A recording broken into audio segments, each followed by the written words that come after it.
here's the good news. Michael, we don't need a bunch of subsidies from the government. We're fine.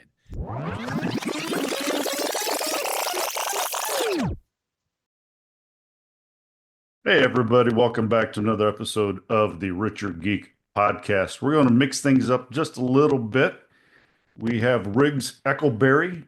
He's a nationally renowned entrepreneur who deploys his personal break to build process to help rebuild the water industry. So, we're going to talk about water. For all of us that are in the Southwest, it's a very hot topic. As we know, here in Arizona, California, water's reached a critical breaking point in recent years, despite being essential to the planet's survival. He's the founding CEO of OriginClear. He's developed innovative solutions to help pioneer the development of water stablecoins. We're going to get into that and what that is. How you doing, Riggs? You know what? We were just talking. It's getting nice and cooler here. The hurricane season's over.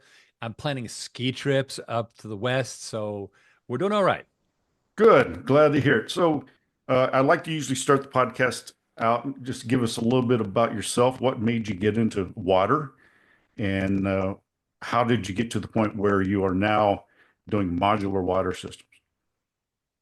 And what on demand? Well, here's the thing. Watch out for excessive ambition, right? Because that's what happened to me. I was well, years ago, I was a ship captain. I spent a lot of time in the nonprofit space. Went over the Pacific and Atlantic and this, that, and the other thing, but eventually settled down in New York City and fell in love with technology. And in the 80s and 90s, I was in the technology boom. It was crazy. And I loved the dot-com. Became a real fan of disruptive marketing. I trademarked the term, break to build, of course, as you mentioned, but also mistake-based marketing, because sometimes you just got to make those mistakes to find out what works. And early 2000s, I'm taking a software company, to the NASDAQ as the president and COO. And I made the mistake of mentioning to a fund that, I think I'd be a good CEO. Watch it. Because sure enough, they said, sounds great, but guess what? We're not doing tech. That's done. We're done with tech.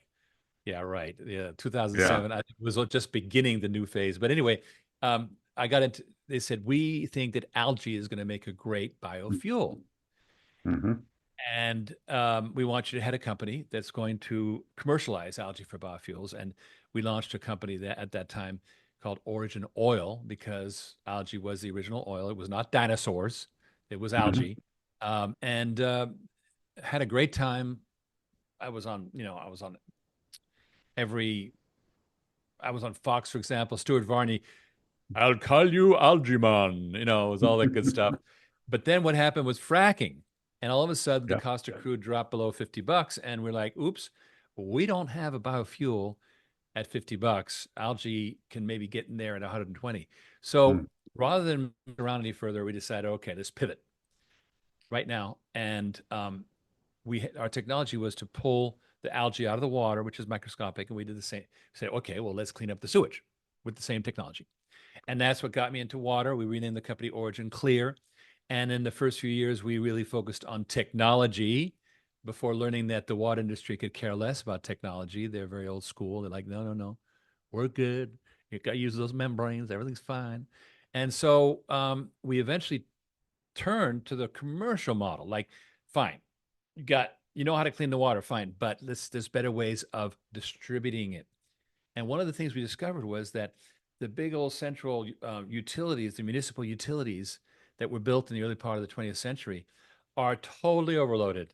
They just can't handle it. And now there's an estimate out there by the Society of Civil Engineers that by 2029, we will have an annual shortfall of $430 billion a year in infrastructure costs in the US alone. Now, I'm sorry, we're throwing around billions like it's nothing, but that's still a lot of money. And people aren't putting it into water.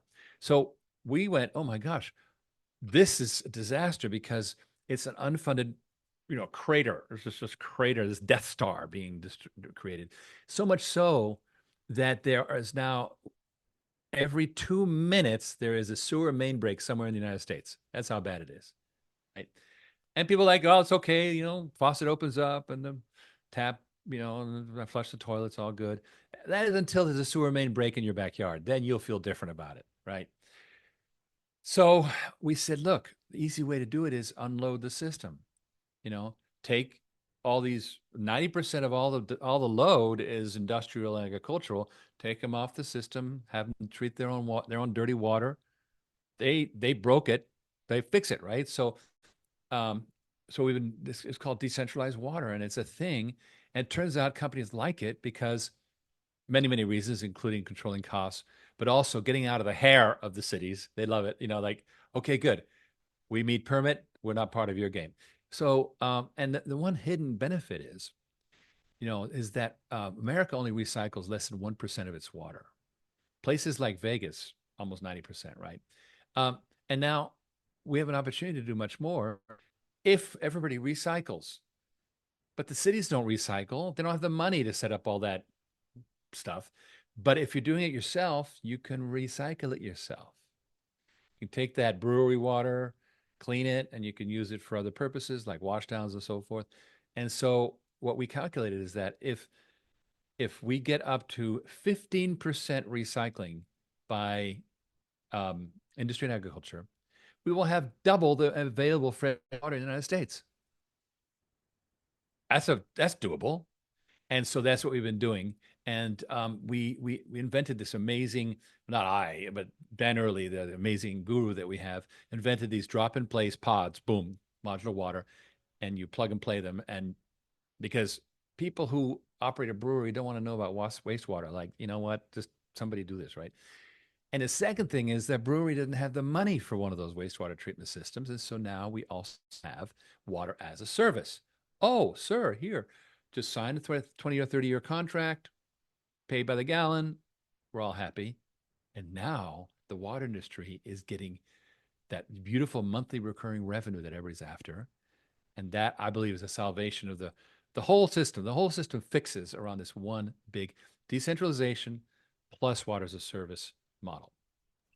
Yeah, it's very interesting. And I think, HOAs and things like that, it's, on a personal level, it because they don't think about it. I remember at one of our homes, we tried to do a gray water system Mhm. and, collect that, and we can do it all around landscapes. And HOA is like, oh my God, you're going to like pollute the land, and you can't just, the gray water runoff. And I'm like, well, all these three different containers, they're all going to filter it and all these different things, and it comes back. And, so I can't wait for those types of people to, kind of education and get on that. But, not right now with HOAs because, You they can't. just don't. I imagine there's kids right now that are 3 years old. Mommy, I want to become an HOA board member. It's a special breed of person. We have it in our own condo. Yeah. It's fine. Love them because it's not a job. You know why those people end up with those jobs? Because nobody else wants them. Nobody else wants to run HOA. But here's the thing. Imagine right now, north of Dallas is a huge real estate boom going on. Hmm. And so developers are out racing sewage, and they're Hmm. dropping in, like right now on Lake Denison, which is right at the Oklahoma border. We did a beautiful luxury development and no sewage treatment within miles. Well, we installed the black water recycling system, as it's called, Hmm. handles it all, no problem. Once a year, you flush out the sludge tank, and that's the end of Hmm. that. And they're happy because all of a sudden they don't have to worry about miles and miles of sewage and all the compliance involved and the time it takes forever to get connected. Hmm. Now, are you seeing that, like new builds, hotels, things like that, they're like going, hey, you know what? I can maybe some upfront costs, but over the span of 15, 20 years of the hotel. Are you seeing also some commercial guys like that maybe trying to do something like this? Yeah, but the thing is, upfront cost is some. That's why we've taken that away. Yeah. So for them, it's just switching meters. Oh, I'm not on the city meter. I'm on the private meter. Okay. It's like, Hmm. when they put in those solar panels on your roof Hmm. and you're paying the Solar City or whoever I think the SpaceX owns Solar City. Somebody owns Solar City. But anyway, or is it Tesla? I think Somewhere along the Tesla way. with the power wall, yeah, Yeah. and then one So of them went bankrupt, and I don't know what. I think Elon's brother, basically Elon bought his brother out or something like that, Hmm. because it's not easy to do. But they install these panels. They continue to own the panels. They're not yours. Hmm. You just pay a reduced utility bill. You're happy, Hmm. and they get all the long-term benefits of the recurring revenue. And we're doing the same thing for water. And so people don't have to worry about the capital cost or getting a loan. It's very hard to do a lease against a water treatment system because so many things can go wrong. So Hmm. instead, just sign here a service contract, you're done. And that, I believe, is a quiet revolution. So let's talk about how that works. The transportation. Let's say we set something up, and there are some places out here in Arizona where they just don't have water access. So they do truck all their water in on a Sure. weekly basis. They're out in the desert, and it's very, very expensive to have a truck come out and fill your tanks up. How are you doing it? And are you doing it differently than like the normal trucking in the home water? Well, we stay away from the fresh water. We believe Hmm. that that's a whole other area. It's dominated by the public utilities, and they should continue to. Um, it is a problem, but Hmm. it's a problem that, unfortunately, attempts to privatize fresh water have been Hmm. a disaster because then the operator skimps on maintenance and overcharges and all kinds of horrible things happen. It's like for-profit prisons, right? It's like the worst idea possible. Yeah. So what we decided, look, the cities, you can handle the water, Mm. fresh water. Yes, it's a problem in certain places, but what we can do is we can alleviate the problem of the dirty water. Look at Mhm. you've heard about forever chemicals. Those are Yeah. everywhere. Well, we got to close the loop on that and start getting that stuff out. And here's one of the things that's driving this whole do-it-yourself revolution. Companies, factories that were generating all that forever chemicals water, they thought that the city was treating it. The city wasn't. Mm. Now they're being sued for the water the city didn't treat. And they're going, well, I might as well do it myself then. I mean, if I'm getting sued anyway, then do it myself. And so there's technologies out there to do it right. And that's where I believe we're going to get a tremendous out. Now, here's the good news. Michael, we don't need a bunch of subsidies from the government. We're fine. I think it's going to be very popular with the new administration, right? It's like, Yes. just let us do our thing, right? But it's already going well. The Texas Environmental Quality Commission, Texas Commission on Environmental Quality, TCEQ, has a pre-approved modular water box, and we don't have to get a permitting on that. We get a trailer park and it wants to do a system. We send it, okay, it's this model, boom, it goes in. Mm. That's the end of that. So the cities, the zoning officials, everybody's, the environmental departments, everybody's being super cooperative because the closer you get to this problem, the more you realize there's a major water in this country and we can solve it. Here's the great part. You and I are always looking for things to invest in. I'm already Mhm. gnashing my teeth that I missed the Tesla boom. Yeah, I Mhm. didn't, fear of missing out. I got a Yeah. little bit, but I wish I had a whole lot. Well, Crypto and Tesla and all those trends. And so what we're looking for something that where we will be early yeah. and early enough that we'll make a big gain, you know. Mm. Well, water is that asset. So we are busy bringing in regular investors like you and me Mm. to invest in this water decentralization, the water as a service, and they share in the outcomes. And now they're sort of early on, and it hasn't already become Airbnb. It hasn't been done, right? And so, if you are interested in getting involved with this Yeah. as a royalty generating asset, that'll help change the world. Just originclear.com and check us out. Okay. So, say that name again, just so that people know. And can you invest now, or do you have to wait till there's an IPO? How does that work? And is it a Series A? Let's talk about the investment a little bit. OriginClear has been a public company for a long time, and we so it's a simple private placement. Mhm. that gives you both stock in the public company plus stock in this new company that we're working to get on the NASDAQ, and you get a profit share on the operations of the water equipment that goes out there. So Mhm. that's an ongoing royalty. Even after you sell your shares in OriginClear, you still keep the royalty going. So you Mhm. get that royalty forever. So that's a very simple model. Mhm. We're about to make an even better one, which is great. But we believe that you know some people say, oh, it's expensive money going to the everyday investor.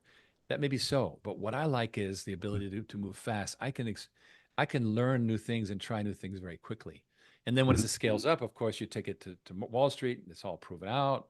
Hey, it's just like a power purchase agreement. Just blah, blah, blah, blah. But we've done the heavy lifting with our founding investors, and believe me, Michael, these people have been with us for years. We treat them right. We take care of good care of them.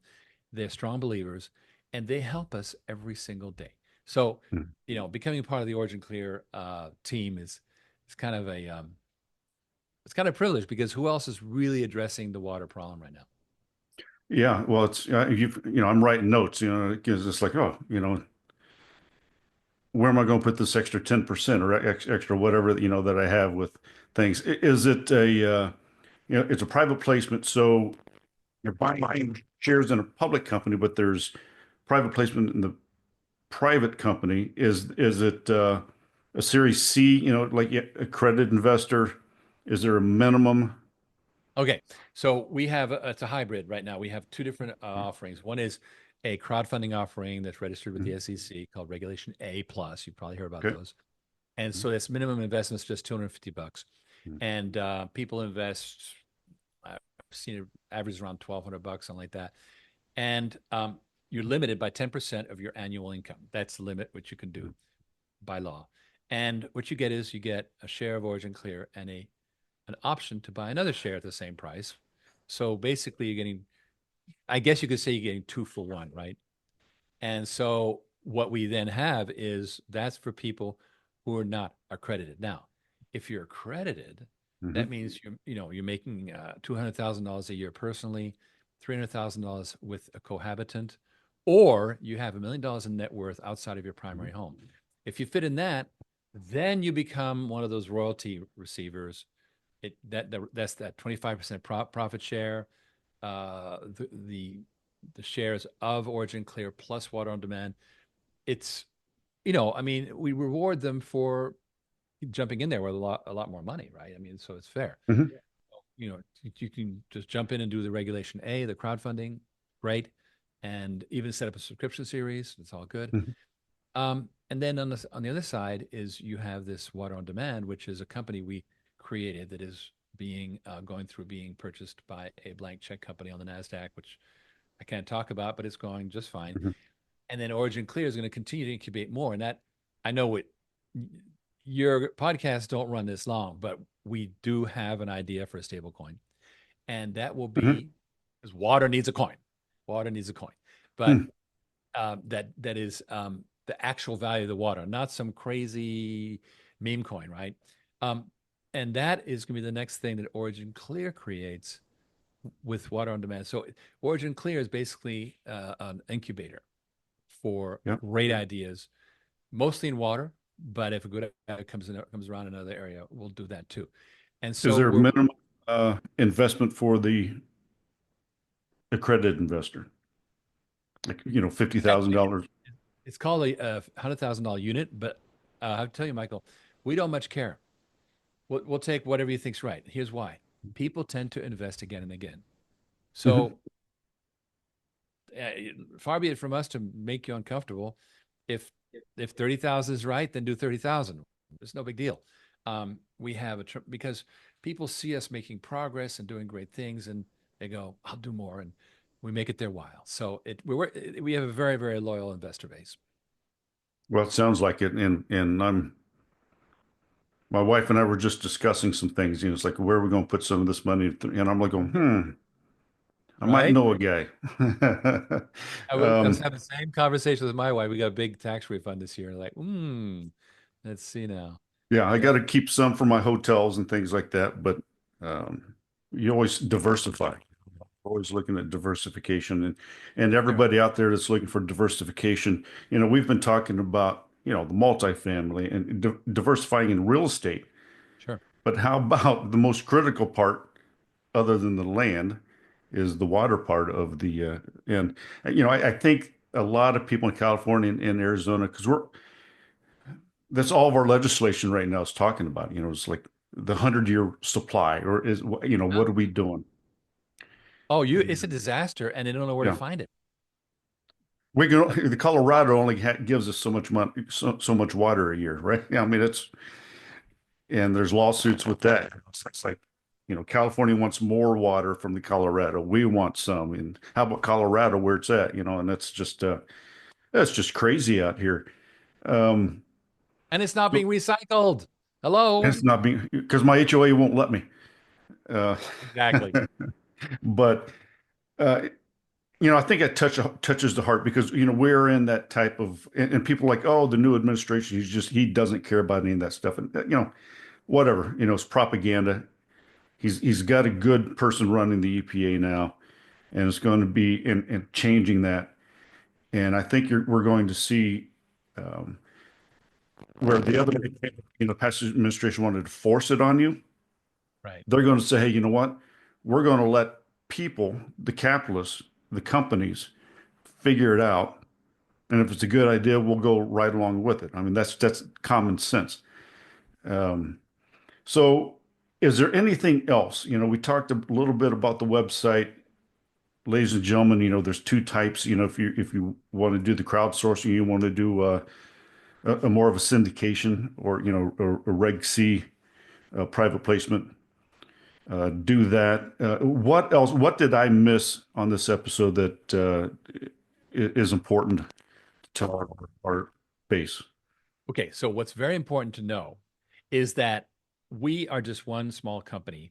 So we're not going to redo all the water systems in America or the world, right? So what we're doing is we're really focusing on the financial layer, which is this similar to the solar power purchase agreement, right? Very similar to that. And then we want to democratize it and make it available to water companies. They're trying to get a client, but the client doesn't have the money. It's like, well, here, use one of our water purchase agreements and we'll go ahead and get your client going.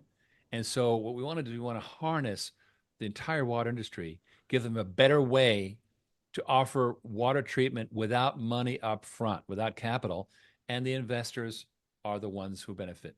I think that's a big trend. And by not being greedy, by not trying to do it all ourselves, Hmm. you know, they should use our technology. But even so, just look, it's a financial deal. Get it out there and eventually go international. We want to get a financial partner in Dubai, Singapore, Tokyo, London, and let them do the same thing we're doing in partnership. So I'm a strong believer in, what you might call the network effect, you know, which is as you each node that you add to the network, here's the geek coming. Each node you add to the network um, geometrically increases the value of the network. So you go boop, boop, boop, boop, boop, boop, boop, boop. That's Hmm. what we want to do here to make a real transformation, and it will directly affect the health of humans right now. And I think this current administration is going to love it. I think so. And, I'm also looking at Europe and things like that. I'm getting ready to buy a hotel in Spain, which was the 100%, it was the first 100% eco-friendly hotel in this forest. And I'm Wow. thinking, I wonder how we can make it even more eco-friendly and do a partnership or something like that to get you into Europe. That might be nice. And ladies and gentlemen, if you go on the website, originclear.com, you can also sign up for a monthly CEO briefing, and that'll Right. kind of keep you in up to date with the newsletter. When they go on the website, where can they go to invest? Is there a link or There should be a big green button top right. Says invest now. I'm guessing somewhere on the. yeah, there we go. You have it's the top left. You got the three lines that will go down into a subset. The last one is invest now, ladies and gentlemen. There you go. So, sir, well, it's been a pleasure. I might have to vet you guys a little bit and see what's going on. Riggs Eckelberry, thank you so much for coming on. And before I leave, there's LinkedIn. Where can people find you personally? Well, you know what? If you sign up on the newsletter, and anytime you reply to that newsletter, it's not one of those no reply things. It goes to my inbox. So feel free to just let me know what's up. And if you signed up on the list and you hear from on our newsletters, just hit reply and or use one of the emails at the bottom. And I do respond. I love responding to our fans. Fantastic. Rich, thank you so much for coming on the Richer Geek Podcast. Have a wonderful, it's about almost happy hour there. So take care, and we'll see you next time. Michael, such a great pleasure. I appreciate the interview. Yep. Thank you, sir.